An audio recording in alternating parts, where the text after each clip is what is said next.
Ciao maghi della pentola! Oggi vi presento un risotto che è elegante, raffinato, sofisticato. Insomma, tutto quello che io non sono. Gamberoni e zucca Hokkaido. Terra e mare. Suona già da ristorante stellato, vero? Masha mi ha detto: Milos, stavolta cerca di non combinare disastri. Quindi ho fatto l'unica cosa sensata. Ho aspettato che uscisse di casa per testare se questa coppia ha un futuro. Per il test ho già preparato un brodo vegetale molto saporito e naturalmente il nostro ingrediente segreto che dopo vi dico. Entrambi sono la base per un buon matrimonio. Pardon, risotto. Partiamo dal soffritto. 2 scalogni tritati finemente a fuoco dolce. Mescolare sempre, non fateli bruciare o la sposa scappa. Quando sento il profumo aggiungo 2 spicchi di aglio belli grandi tritati. 45 secondi insieme. Vicini come una coppia che condivide la password di Netflix. Mentre si sente un crescendo di aroma, arriva in pentola la regina dell'orto con tutta la sua dolcezza. 160 grammi di zucca Hokkaido tagliata a dadini. Un po' di sale e pepe e la facciamo ammorbidire per l'incontro. Circa 4 minuti e aggiungiamo qualche cucchiaio di brodo per non farla attaccare.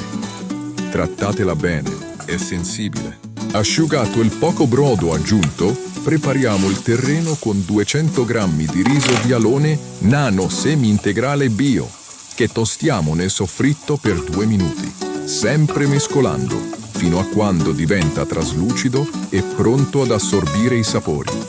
Lui farà da cupido tra terra e mare. Ora, l'irrigazione, un mestolo di brodo caldo e saporito. Shhh, sentite come sfrigola? È l'emozione.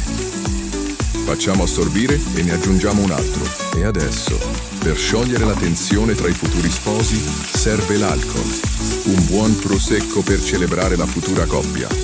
200 ml per il riso. Il resto per controllo qualità per il celebrante. Alterniamo brodo e prosecco. A piccoli step, una danza lenta e romantica con un cucchiaio di legno. Ho già preparato i gamberoni, i re del mare. Sgusciati, puliti e tagliati a pezzetti, 8 esemplari giganti stanno aspettando il momento giusto. Perché il tempismo è tutto. In cucina come nelle relazioni di coppia. Se li mettete troppo presto diventano di gomma. Mancano 3 minuti alla fine. È il momento dell'unione.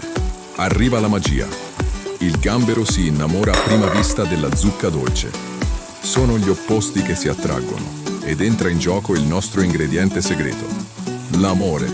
E pur venendo da 2 mondi diversi, terra e mare, dolce e salato, la strana coppia diventa la coppia perfetta. Il risotto è pronto morbidissimo, all'onda e leggermente al dente. Per coronare l'unione, una spolverata di prezzemolo, come i coriandoli al matrimonio. Mantecchiamo con una noce di burro ghiacciato. E ora, momento polemica.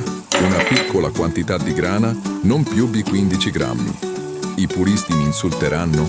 Forse, ma questo tocco sapido e cremoso è la luna di miele del piatto. Fidatevi dello zio Milos.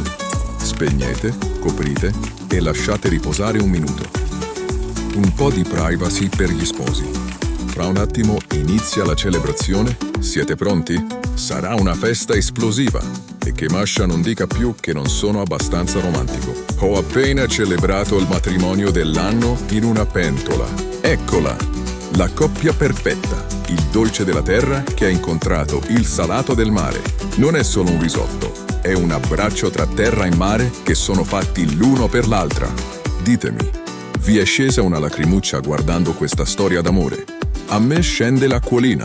Funziona? Altro che. È illegale da quanto è buono. Inondateci di like e commenti se volete altre ricette da matrimonio. Provatelo. Invitate qualcuno di speciale oppure chiudete la porta a chiave e mangiatevelo tutto voi come farò io prima che torni Masha. La ricetta è in descrizione. Iscrivetevi al canale e, se avete un gatto, occhio alla pentola o i gamberi spariscono. Ciao golosi, a fine video trovate un'altra ricetta succulenta. Io vi aspetto la settimana prossima con una nuova creazione culinaria. Un matrimonio senza buffet per gli invitati? Io chiamo il mio avvocato.